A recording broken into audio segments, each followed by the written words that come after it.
Okay. Good morning, good afternoon, and good evening. Thank you for joining us for today's webinar, Analytical Methods to Assess Population Level Changes in Growth Faltering and Nutrition-Related Inequalities. My name is Riley Auer. I provide communication support and coordination support for the Data for Nutrition community, and I'll be sharing a few housekeeping notes before we get started with today's presentation.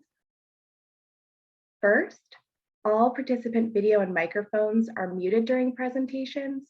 Please use the Q&A button to submit questions to our speakers.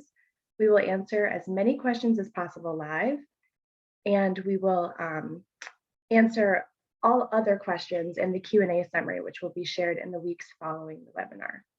A recording of today's webinar will be immediately available on the Data for Nutrition YouTube channel. If you need any assistance accessing that recording, please feel free to email me or to contact me through the community platform. If you experience any logistics issues during today's presentations, please use the chat feature to contact all panelists, and we will do our best to assist you.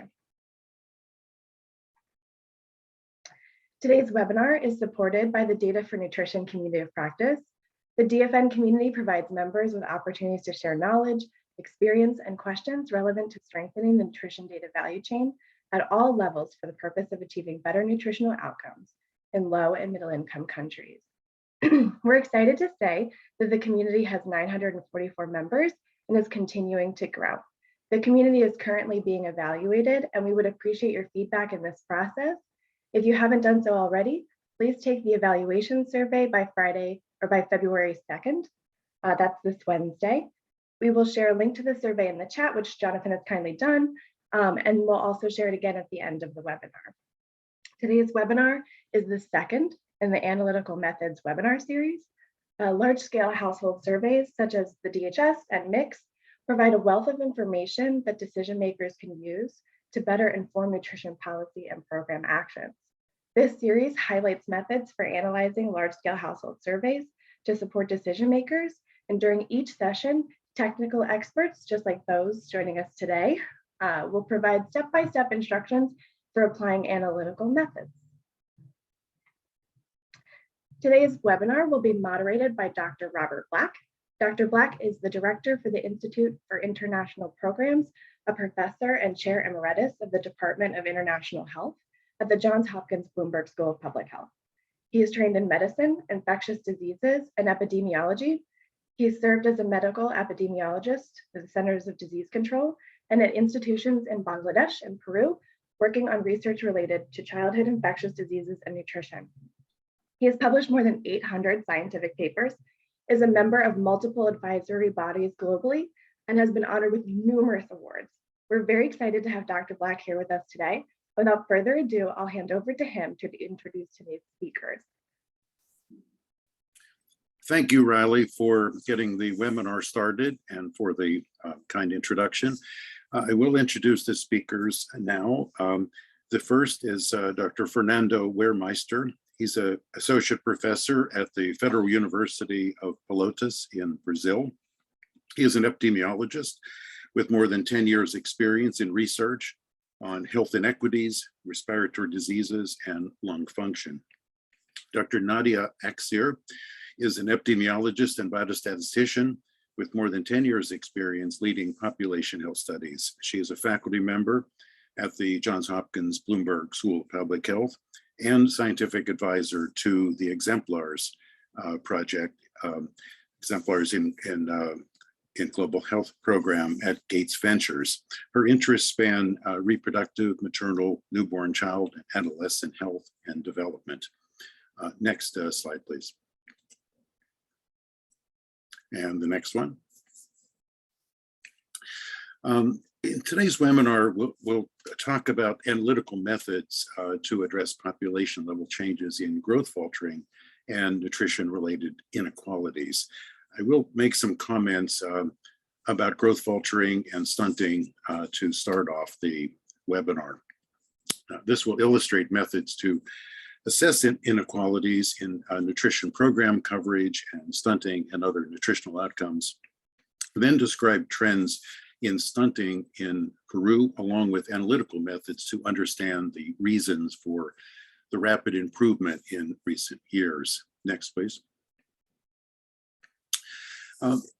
As I say, I will make some comments specifically on stunting, although that's not the entirety of what we'll talk about today as far as the analytical methods. In the 2008 Lancet Nutrition series, we said that stunting in the first 2 years of life leads to irreversible damage, including shorter adult height, lower attained schooling, reduced adult income, and decreased birth weight of the offsprings. So intergenerational effects. Stunted children have an increased risk of mortality, estimated then to account for about 15% of child deaths. And stunting was then proposed to be a better indicator of undernutrition than underweight or weight for age. At that time, the MDGs used weight for age as the primary nutritional status indicator. But stunting was proposed because weight for age does not really distinguish between taller children with appropriate weight and shorter, fatter children, or inappropriately overweight. Next slide, please. So there have been a number of developments regarding the use of stunting measures in more recent years. The World Health Assembly of WHO set a global nutrition target of 40% reduction by 2025 in children under 5 who are stunted.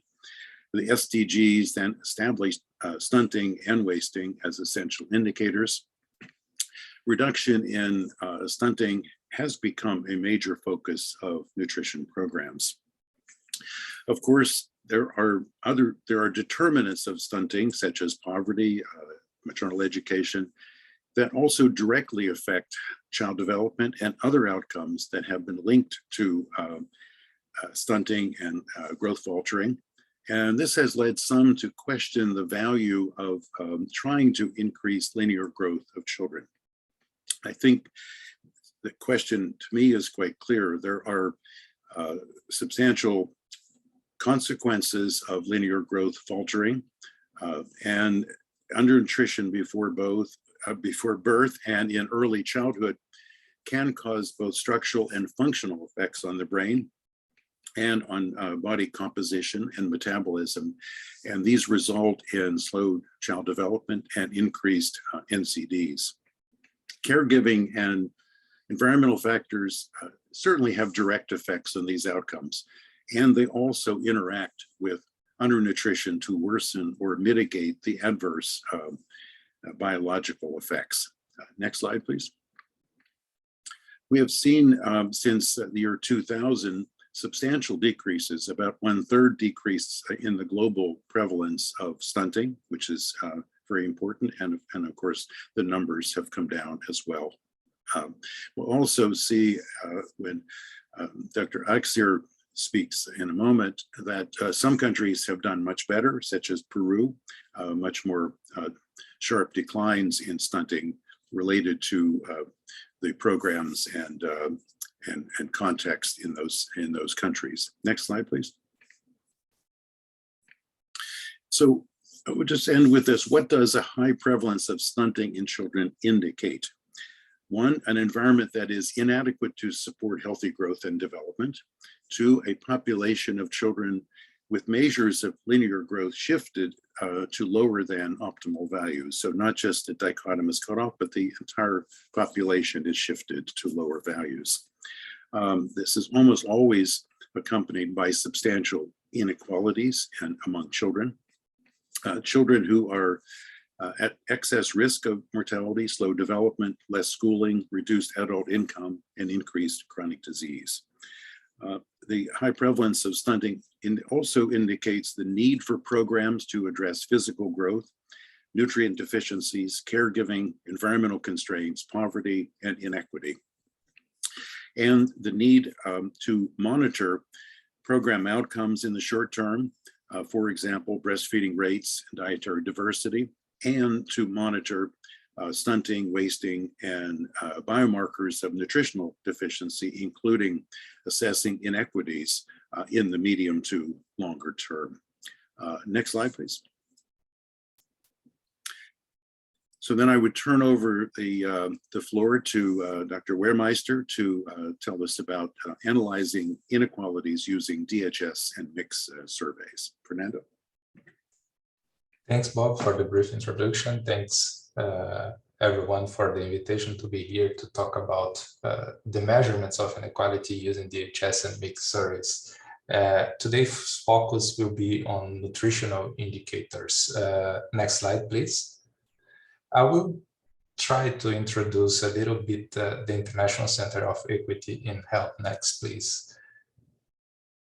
This is a not too small group, but this group was created in 2009, and it's led by Professor Cesar Victor and Aloysio Barros, and we are more than 20 people working on health inequality measurements, especially from countries as Brazil and other countries like Colombia, Guatemala, and others. Next, please. Let's talk about on data source indicators and the stratifier, or if you prefer, you can talk about inequality or equity dimensions. Next, please. In our group, we use mainly DHS and mixed surveys. However, we do include also some non-standard surveys, such as health surveys from Brazil, Ecuador, and Mexico, and other countries. From 2000 and onwards, we already analyzed more than 400 surveys with special focus on maternal and child health. Among the indicators we can calculate from these surveys, I can list some of them. For children, for example, we can calculate stunting, wasting, overweight, breastfeeding, and feeding practices. For adult women, for example, surveys allow us to calculate short stature, overweight, among others indicators. As inequality dimensions, the most common variables are the wealth, that is a variable based on a set of goods and assets, area of residence, which means urban and rural settings, regions of a given country, formal education, sex of the child, and ethnicity. Also, we can use the intersectionality, which is a combination of two or more inequality dimensions. Next, please. We do have a wide range of indicator and stratifier, and I will show you some possible analysis, starting from descriptive and going to simple and complex measures of inequalities. Next, please. This graph on the left side is called the equiplot. In this graph, each dot represents a subgroup. And it is in this graph, I am showing the coverage of minimal dietary diversity among children in urban and rural settings for some countries. The line represents the distance between the coverage among these two groups. You can see that coverage is higher in urban settings, except for countries like Egypt and Palestine, with Yemen showing the biggest difference. This is a very descriptive way to show inequalities. The greater the distance, the higher the inequality is. The right side is a table showing the difference and the ratio, which are the simple measures of inequalities. As noted in the equiplot, Yemen presented the highest difference, almost 21 percentage points, and the highest ratio also, 2.3 times higher the coverage among urban children compared to rural ones. Next, please. Next, please. Difference in ratios are easier to understand and work well when you do have only two groups in your stratifier, but could not tell you the whole history when you have more than two groups, which is the case of the wealth quintiles. Now I am presenting the indicator continual breastfeeding in two countries by wealth quintiles in Ethiopia and in Kyrgyzstan. In both countries, they present similar difference in ratio among the extremes of wealth. Next, please. But the question is, where are the extremes? Would be the story different if we use complex measures? Next, please. For other dimensions, which is the case of the wealth quintiles, we frequently use the slope index of inequality, as I will call SII, and the concentration index I will call CIX. Their characteristics are presented here. SII is an absolute measure, while SIX is a relative measure. We estimate SII using regression, while CIX is estimated using concentration curves. Both inequality measures varies from -1 when the health indicator is higher among the poorest groups to 1 when the health indicator is higher among the wealthiest groups. 0 in both cases represents the absence of inequality. SII is easier to interpret when we are using prevalence or coverage as indicators. We then multiply by 100 and we can interpret as percentage points. CIX has no unit and sometimes harder to interpret. Next, please. This slide shows the graphical distribution or the graphical appearance of both inequality measures. In the left side, you can see a graphical representation of the slope index of inequality, which is the blue line or green line here, compared to the difference among the extreme groups, which is the maroon lines. You can see the slope index of inequality is higher than the difference between the extremes. In the right side, this is a typical concentration curve when we are analyzing stunting. The poorest 20% concentrates around 30% of the outcome, while the richest 20% concentrates around 10% of the outcome. Next, please. This graph shows the equiplot and the slope index of inequality by wealth for stunting in some Latin American countries. The highest SII is observed here in Colombia for indigenous population.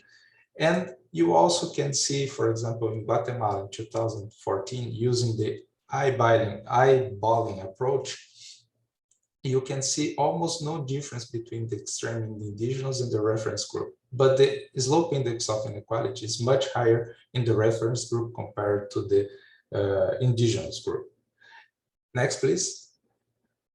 This graph is also called intersectionality. Here I'm showing the intersectionality by urban and rural populations using indigenous and reference group. The reference is the groups that are more prevalent are more frequent in each country. For example, in the left, in the A side, you can see indigenous against the reference, and the B graph, you can see Afro-descendant versus the reference group. Next, please. Colombia, oh, it's fine here. This is the same graph, but using the wealth distribution in tertiles.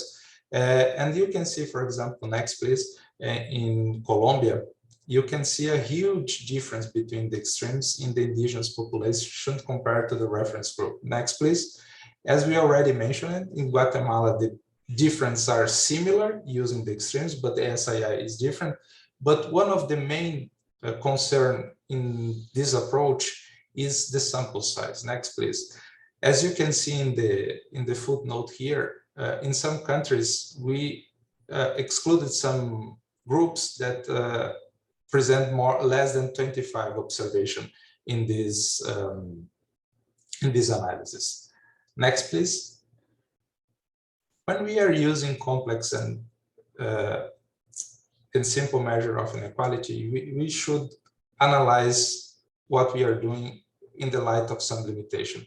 First of all is the sample size issues with finer disaggregation. For example, using surveys like DHS and MIX, they were not designed to finer stratifications. Of course, when you stratify and try to apply a lens of equity in a very specific group, the survey could not allow you due to sample size issues. Other point is the national coverage and the prevalence affect also the inequality measures. For example, when you have national coverage or prevalence in high standards, absolute and relative measures tend to be small. When you have a median national coverage or prevalence, absolute measures tend to present greater magnitude than relative measure.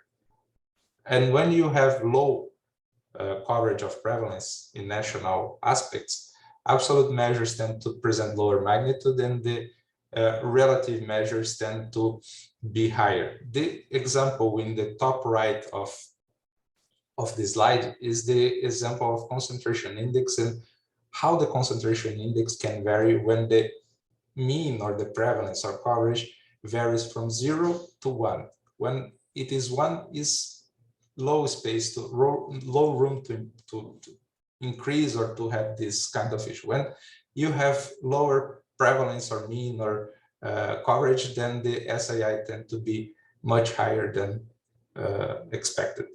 But also when you are using the slope index of inequality, which is based in a regression line, then you need to analyze if the relationship between the variables is linear or not, to use the SII, for example. Here in the bottom graph that I show you, there is a line that's showing this is not adequate to show a slope index of inequality when the distribution of observed coverage or prevalence are not linear in this case.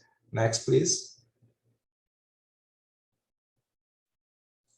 So, other point of this talk today, which Nadia will talk a little bit more in this example later, it's to introduce the height or length for age for each age of the children in month, using age as a stratifier. Next, please. This was published some years ago, showing the growth faltering in different world regions, showing that the first 2 years of life is a window of opportunity to children catch up. The black line represents the Latin America, the Pan-American health region here. Next, please.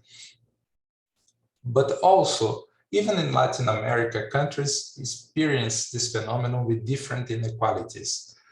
On the left side, you see Peru, and in the right side, you see Guatemala. Both countries presented mean height or length for age below the median, with Guatemala presenting a worse situation. When you separate in poorest and wealthiest group, you also can see the wealthiest group in both countries almost did not present faltering compared to the poorest group. So even within the region, countries present different patterns, and even within countries, poorest and wealthiest group present different patterns of growth faltering. Next, please. One point to introduce also the country case of Peru is trends in prevalence coverage and inequalities. Next, please. This is a brief introduction, and this graph illustrates very well closing the gaps or not closing the gaps over the time. This graph compares stunting trends in the 40% poorest and the 60% richest. In low-income countries, a reduction of stunting was observed only after 2005, with the same pace in wealthiest and poorest group. In the lower middle-income country, the pace was faster compared to low-income countries, but the gap didn't close over the time. When you look at the upper middle-income countries, the pace of reduction for stunting in the poorest group was higher than the pace in the richest group. As you can see, the confidence interval overlapped, and this means that the gap between poor and rich virtually closed in the stunting prevalence. Next, please. Thanks again for the opportunity, and the floor is yours, Bob, again. Thanks. Thank you, Fernando. Next slide, please. Yes, I think we'll take a few moments here to see if there are questions. We'll also have a longer question period after Dr. Akseer's presentation, but I do see one question from Andrew Thorne-Lyman. Is there a rule of thumb you use for decisions about the minimum sample size to disaggregate data for these types of analyses? So Fernando, please. We use in our analysis, we use to not show the results, we use the less than 25 people in the group to not show the analysis. When we give some indicators for our partners or something like that, when we provide these indicators for partners, then we show the prevalence or coverage for those with sample size higher, 25 or higher. But for 25 to 49, we just put a note, please pay attention, the sample size is low, and you need to be careful about the interpretation on that. But for our routine, we use less than 25. We do not show the prevalence or the coverage, the estimate. And for sample size between 25 and 49, we just give this flag to the partners or for someone who wants to see that.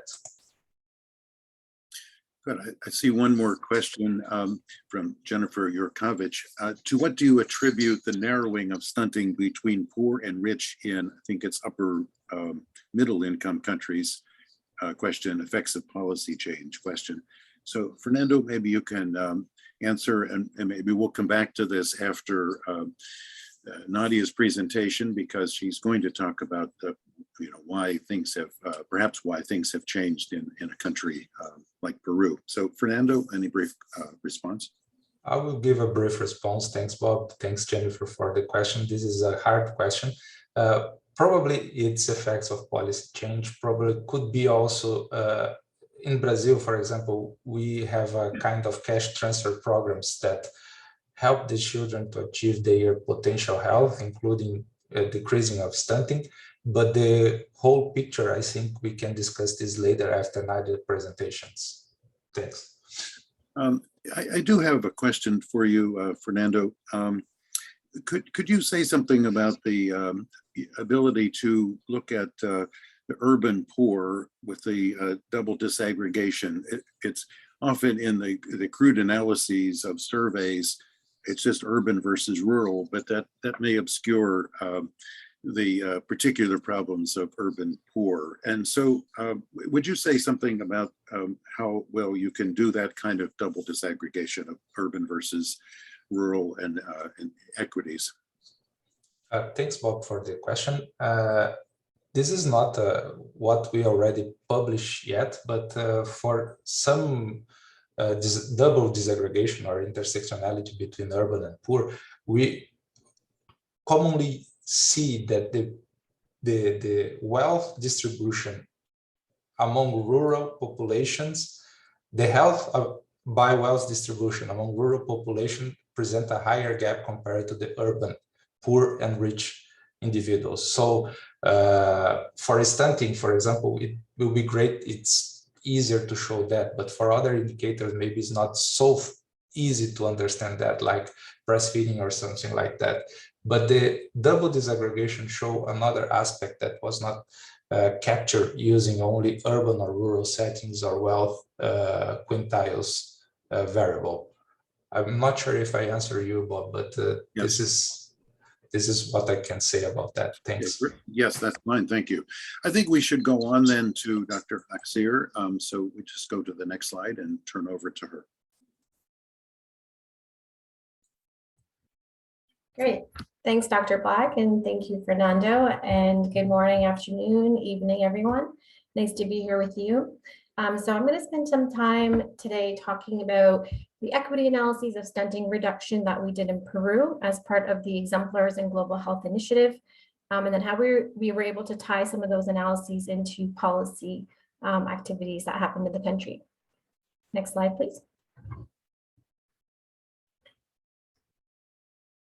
So this is just a brief snapshot of the methods that were used in the Exemplars and Global Health studies. So for those of you who are not familiar with this, these studies, these are run by the Gates Ventures office.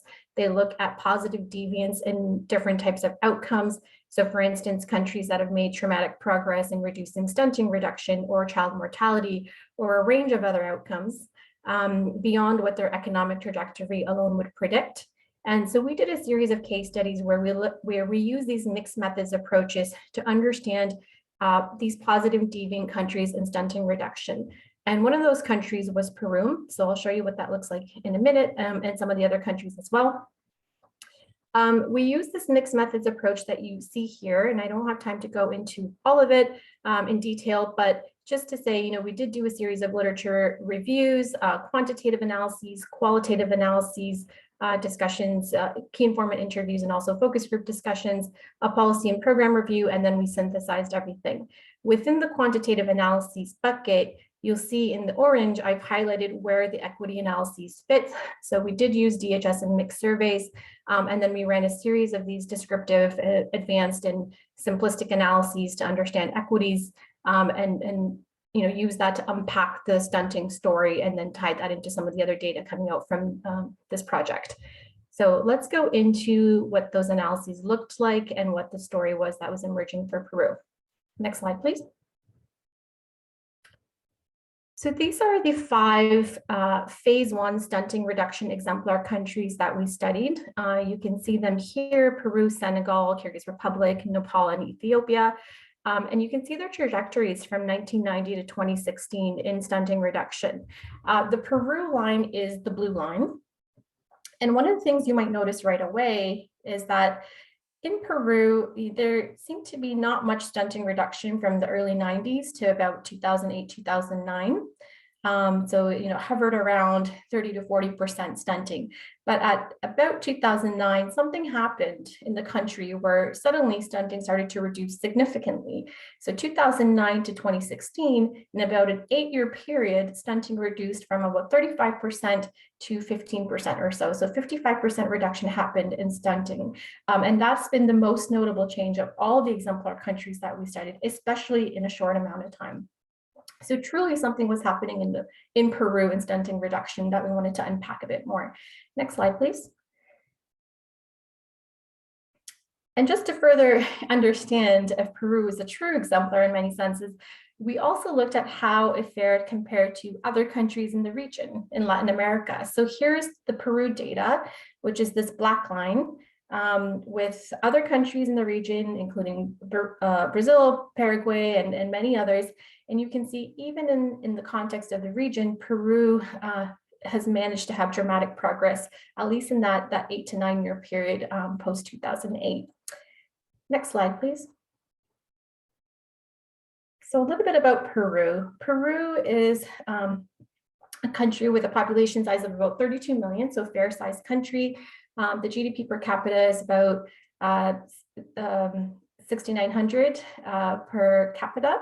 And the HDI is pretty good. It is a country that has many different types of regions: rainforest, mountain regions, and coastal regions, and a metropolitan city, Lima. And there are a range of indicators you can see related to maternal and child health and health intervention coverage in this box on the right, just for your information. But I wanted to look at the map of Peru with you and how stunting reduction changed just at this sort of high level, subnational level. So this is state level data in Peru. There are 24 states in the country. So you can see in the year 2000, stunting prevalence was pretty high across most of the states. Ranged from about 30 to 60% or so across these areas. From 2000 to 2008, there was a bit of reduction, and you can see that the regions their color is getting lighter. So there is reduction happening, but not too much reduction. But from 2008 to 2016, we can see there is significant change happening in many different regions. Some regions going from a very dark color, so very high stunting prevalence, to very light color. So there are regions within the country that are reducing stunting in that 8-year period that have reduced it quite notably. And particularly, we can also see these areas that didn't do so well. So the rainforest and the mountain areas, those are some of the areas where stunting reduced, but still higher prevalence compared to the rest of the country. Next slide, please. So then to aggregate this a little bit further, we wanted to understand, looking at more years and then a higher aggregation level, some of the inferences that we're seeing at the state level, do they kind of hold true for different regions or aggregations of the country? And we did this type of analysis here that Fernando has illustrated, the equiplots, starting with the year 2000, and then using every single DHS survey that we could get our hands on that had stunting data. So 2000, 2005, and then so on up until the year 2016.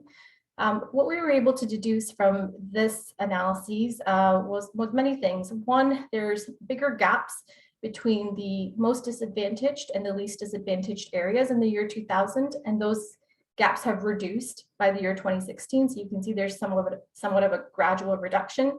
The most disadvantaged areas in terms of having the high stunting prevalence are the mountains and the jungle areas, as we saw in the previous figure as well. And the least disadvantaged are, is the metropolitan area, the capital city, Lima. And as we're going down, moving through time, there are gains in most of these areas in terms of reducing stunting, but the majority and a big chunk of the gains are seen in the most disadvantaged areas, so the mountains.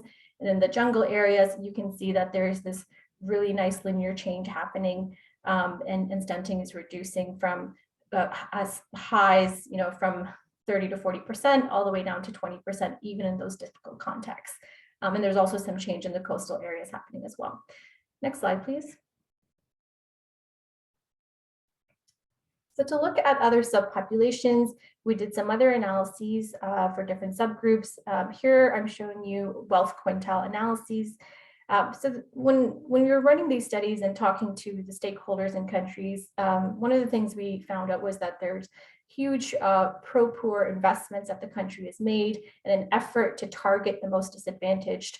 And to that end, we thought it would be valuable to look at the stunting reduction for these different subpopulations, like by wealth and education and urban rural. And I'll show you those other figures in a minute. So by wealth, this is what the analyses looked like for all those years. Again, immediately we can see there's a huge gap between the richest and the poorest.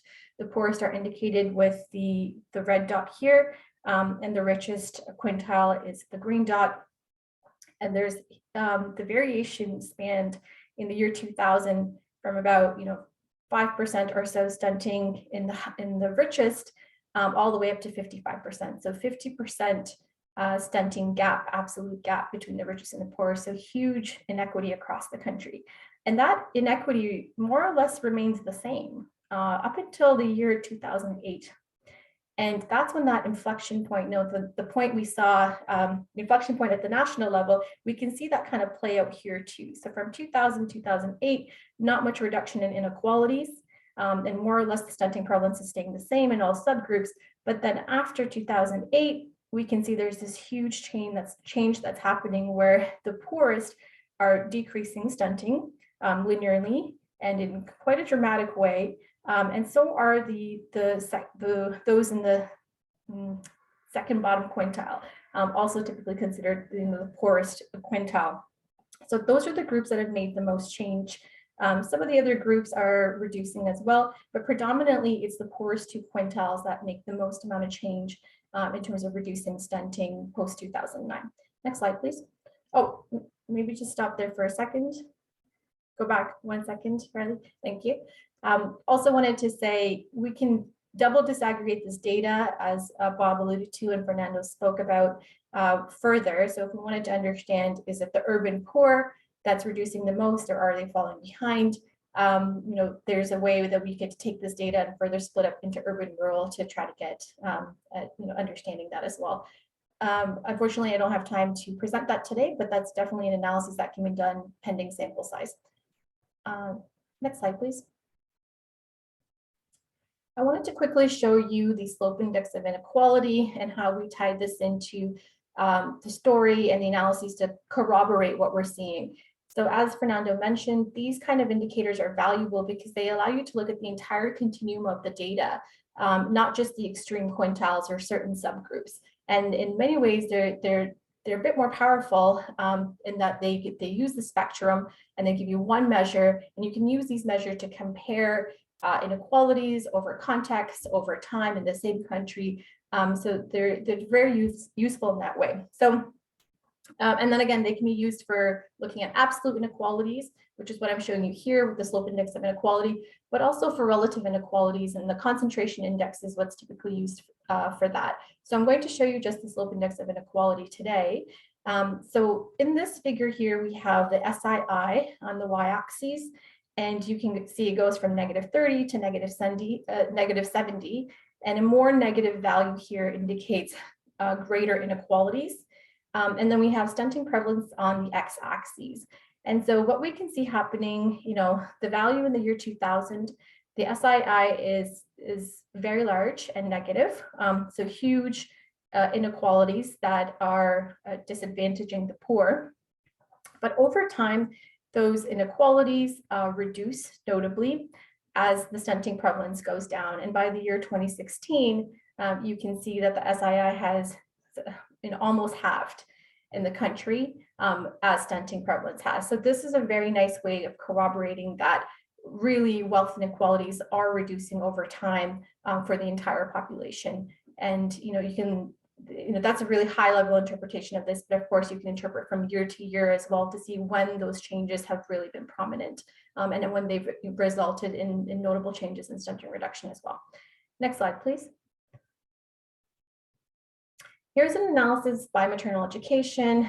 This is really useful as well to look at, women, of course, in the country who are disadvantaged, so they may be illiterate or have no education at all, or may have some education or higher education. And of course, the way to look at subgroups would depend on the context that you're studying. So in Peru, these subgroups made sense.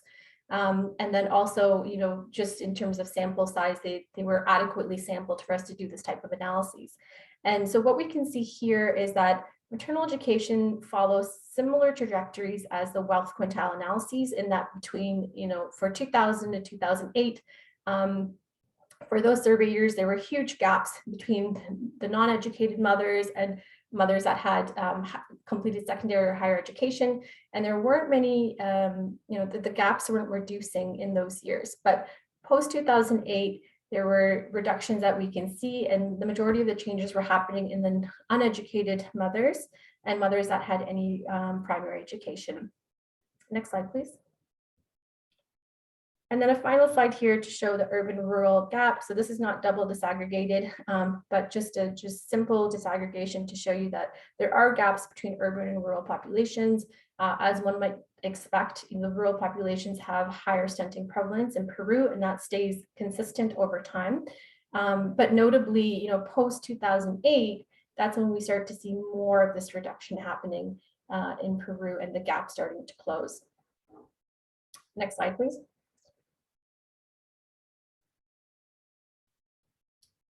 So I'm going to shift gears a little bit now and show you some analyses that looks at not just stunting as a dichotomous outcome, but this height for age Z score, which is used to classify, children into stunting and non-stunting, but also in many ways is valuable in and of itself to look at the entire growth trajectory. And as Fernando had shown, you can use these HAS scores, contrast them up against certain covariates like age, disaggregate them by different subgroups like by wealth and so on, and really get a more nuanced story on what's happening in the HAS distribution in your population for different subgroups. So I'm going to show you what we did for Peru. This is at a national level and not disaggregated by any subgroups, but of course it can be depending on whether the sample size permits. So what did we see in Peru? So I'm showing you just 3 surveys here, 2000 in blue, and then 2007 and 8 in red, and then the 2016 survey. We have other surveys, but just wanted to show this so it's a bit more clear. So the first point of analyses from this type of figure is that we can look at the birth disadvantage. So this is at age 0 when children are born. Are they born stunted or not? If that value, the line intersects at the value of 0, that means children are not born stunted or not born with growth faltering. But where the values are negative, that means children are growth faltered when they're born. And we can see in Peru, children at age 0, growth faltering is -0.5. So they're, when they're born, they're already growth faltered a bit, meaning there are some issues during the pregnancy period and with maternal nutrition that restricted a child's growth and development, and they're being born somewhat, growth faltered or stunted in many senses. So between 2000 and 2007 and 8, that worsened a bit, even the confidence intervals overlap. But then from 2007 and 8 to 2016, we see a slight improvement in that growth faltering that happens during birth. Next slide. Next. Yes, thank you. So at 6 months, what happens? So we can see that at 6 months, there's a slight flattening of the HAS curve that happens for children in this period. overall between the year 2000 and 2016, which suggests that there may be a positive impact of breastfeeding and optimal household environment that happens in that population. So you can see that the curve is more steep in the year 2000, but by the year 2016, it's flattened out a bit. Next, please. And then by 24 months, we can see that the curve has flattened out significantly. So for the year 2000, there was a very steep growth faltering that happened between 6 to 23 months. And then by 2016, this has flattened out, notably. And this suggests that there are major improvements in potentially disease management, dietary intake, and household environment that happened among children in that age group over time. Next, please. And then at 24 months, so this is after 2 years of life, children in 2016, their average HAS is about -1, whereas in 2000, is all the way down here about -1.75. So by 2016, children at age 2 years are starting off much better, much healthier, less growth faltered than they were in the earlier surveys. Next slide, please. So those types of analyses are really powerful to do the types of interpretations that you've seen me do and to look at where certain cutoffs are.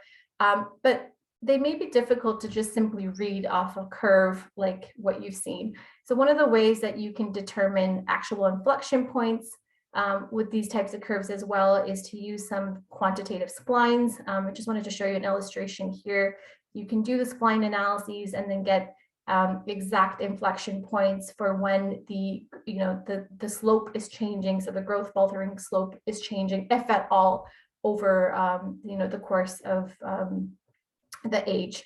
And so this is the curve for the year 2000, and we can see that the first inflection point happens at 6 months, and then 6 to 20 months roughly.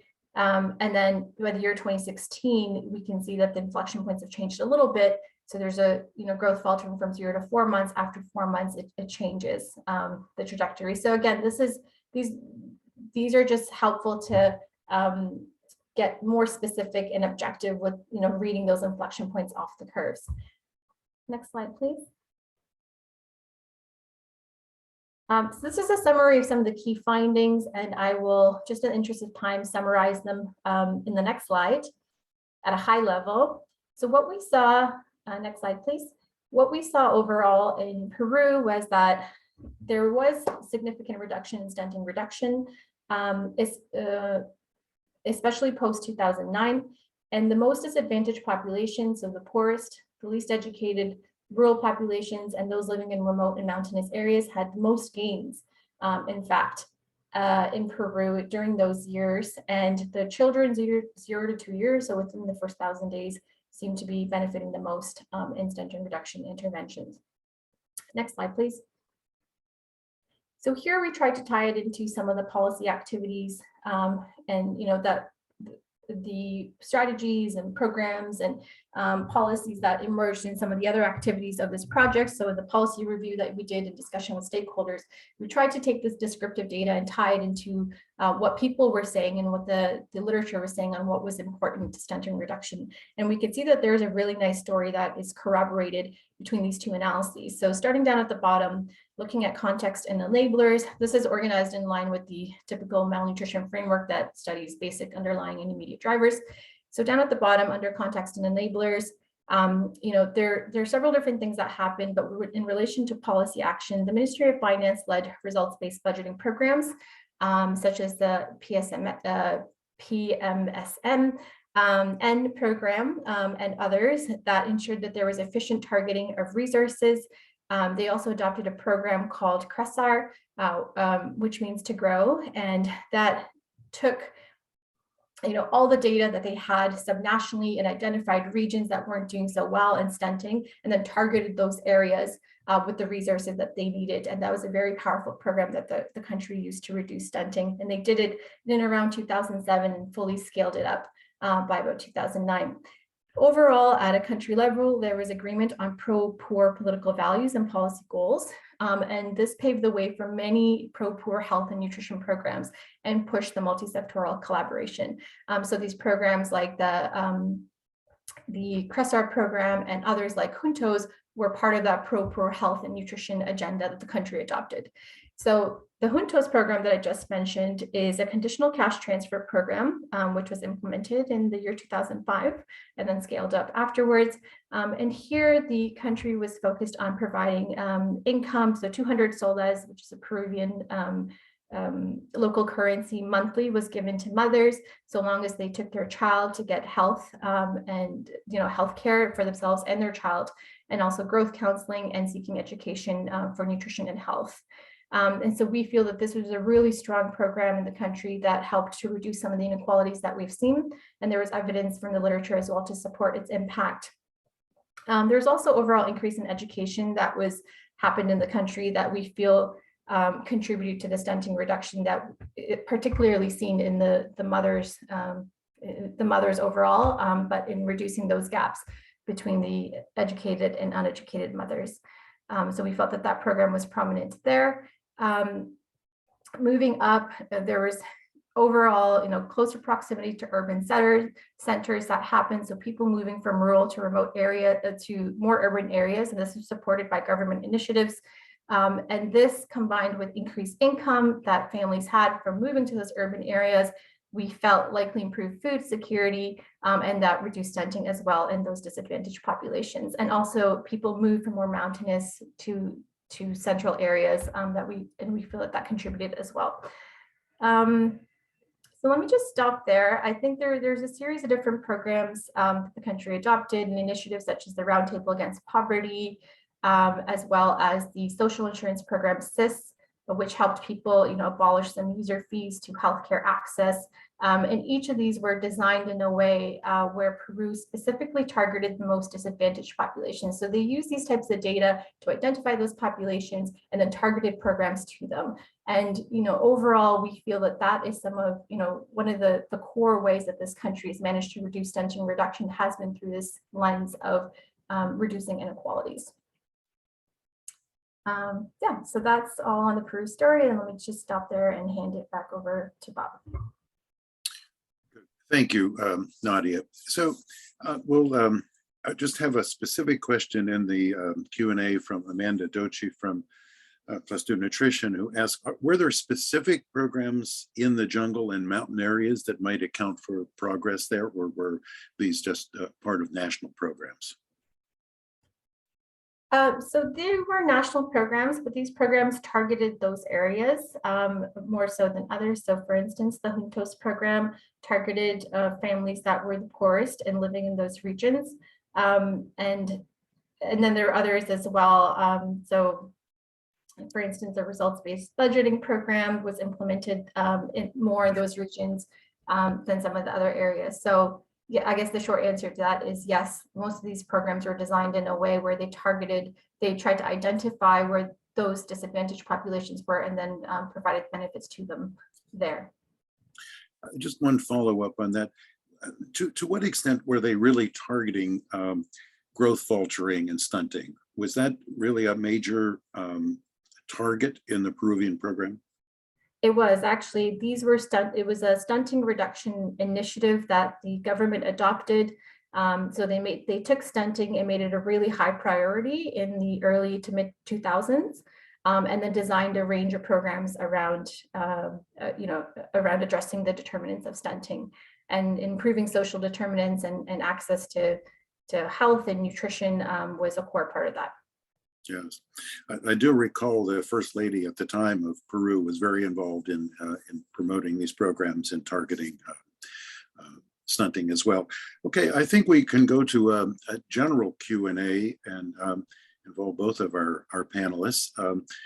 There's one that I think Rebecca Heidkamp would want both speakers to address. That is that you talked about situations that where if sample size allows, you could do these analyses. And there were some rules of thumb that we had from Fernando, but could you both talk a little more about the process to decide on the appropriate sample size for these programs? And what questions should people be asking themselves when they decide on whether sample size permits a particular analysis. So maybe Fernando, again, ask you first and then Nadia. Thanks, Bob. I can answer first. I think this is a good question. When I talk about numbers, this is our routine. It could be criticized, of course, but this is our routine. But I agree with Rebecca and Catherine that put in the chat.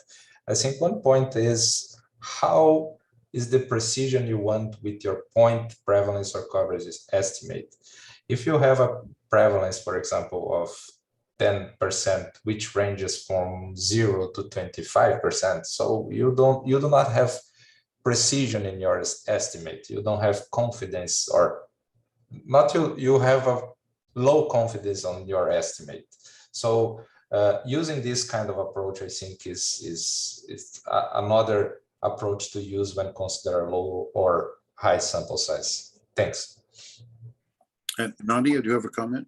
Yeah, maybe just to add to that, we use sample size if there was a minimum in any subgroup of less than 30 observations. So this is roughly aligning with the central limit theorem, which says that things start to sort of stabilize in a distribution after a sample size of 30. We roughly use that as a threshold to screen out. So if there's a sample, if any subgroup had a sample size less than 30, they were completely screened out, or their value was hidden during the results because it wasn't reliable. But after that, as Fernando said, we would look at the precision around the estimates, if it made sense to us, if it was too wide, and we felt it wasn't meaningful enough, we would take a decision based on that, on whether or not we wanted to suppress the value or if we wanted to speak to it.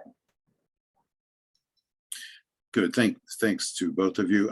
There are some questions in the chat that I'll summarize. I think this is for Nadia regarding Peru, and maybe you could generalize to the exemplars more broadly. Have there been effects found of water sanitation hygiene programs? And a second question has to do with in Peru, or perhaps more broadly, the effects of social cash transfers and whether they're conditional or non-conditional programs. So any brief comments on both of those? Yeah, maybe on the social, the cash transfers. So this is a evolving area. There is lots of evidence coming out to suggest that these types of programs are important and have benefits for different types of nutritional outcomes. Of course, that varies from context to context and depends on the type of program as well, because social protection programs are so heterogeneous. With regards to Peru specifically, there have been several evaluations that have looked at the Juntos program. Lots of evaluations that are published to see if it has an impact on different types of nutritional outcomes, on intermediate outcomes as well. And the literature is mixed, I will say that. But in our study, through all the analyses we did and corroborating with the expert opinion and the literature, we found that it did have an impact or a hypothesized link to stunting reduction, because the programs were designed in a way to be stunting sensitive and focus on some of the core determinants and interventions that would have influenced stunting. So for instance, there was growth counseling that happened as part of that program. It was a condition. There was also a condition for mothers to get A and C, and for keeping kids in school. So many different ways that we felt, if these things were done, it could have influenced stunting. And so in that particular context, we did feel that the program would have had an impact on stunting, and our analyses corroborated that in many different ways. On the WASH piece, this is also a mixed area in the literature. The RCTs will say that WASH interventions don't have a impact on linear growth at 2 years or at 18 months. Some of these types of case studies, like what Exemplars has done, which analyzes outcomes over a 15 to 20 year period, would challenge those findings and say, well, maybe the follow-up time was too short. And if you were to continue those types of interventions over a long period, 10 years or 20 years, you would see, through a pathway of change, some type of impact on intergenerational, nutritional outcomes and stunting in the child. So that's what we've seen in the Exemplars work, that WASH interventions in these types of case studies have had an impact on reducing stunting. Bob, do you want to comment on that? Yeah. Yes, I do think we have come to our time, and I don't want to hold people beyond the hour. So if you go to the next slide. Well, I think we've heard some widely applicable methods to assess inequalities and to understand progress or perhaps non-progress in programs to improve nutritional conditions. And I think we appreciate the presentations from our speakers today and the questions and answers that we've been able to provide. Additional answers I think we can provide to questions we didn't get to in writing, as Riley said at the beginning. And I think, Riley, maybe turn over to you to remind people of the evaluation and anything else to close the webinar. Certainly, thanks, Bob. So yes, we are doing an evaluation currently. If you haven't already, please take 5 to 10 minutes to complete the survey. I've also put the link in the chat so it's easier for everyone to access. As Bob reminded everyone, we will share a written summary of today's webinar. So just in case there were any lingering or unaddressed questions, we'll get to those then. Thank you all so much. Yes, thank you. Bye. Bye-bye. Thank you. Bye, everyone.